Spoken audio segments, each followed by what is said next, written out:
Ce qui s'est passé que quand j'ai découvert la mode par des magazines, en fait des photos de défilés de Paris. Et quand j'ai compris que la mode c'était pas seulement de s'habiller, c'était pour véhiculer une image ou une communication et ça allait beaucoup plus loin. En fait c'est ça qui m'a intéressé. En fait je suis né à Paris. Je suis franco-italien du côté de mon père et suédois du côté de mon mère.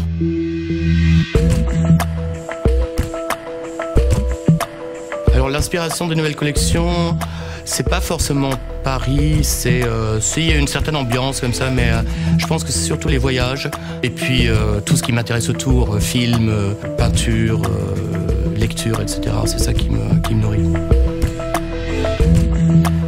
Alors avec Oriflamme, ça a été... pourquoi j'ai fait ça avec Oriflamme? Parce que pour plusieurs raisons. Déjà, il y a la connexion suédoise qui est assez importante. Que Oriflamme travaille avec des gens très talentueux, vraiment de haut niveau, que ce soit le flacon qu'on a fait ensemble, le packaging, le jus en lui-même. Et après, c'est du très haut niveau. Et en plus, je suis dans bonne compagnie avec les autres personnes plus ou moins connues avec qui Oriflamme travaille. J'ai un grand respect pour les couleurs. Donc c'est pour ça que je n'utilise pas trop de couleurs et quand je les utilise, c'est surtout d'une façon assez subtile, des teintes un peu spéciales, etc. Et j'ai toujours été très fasciné par un vin, un rosé en fait, qui s'appelle Château Minuti. Et cette couleur m'a toujours intrigué. Et le point de départ pour la couleur et du jus déjà, c'était ça.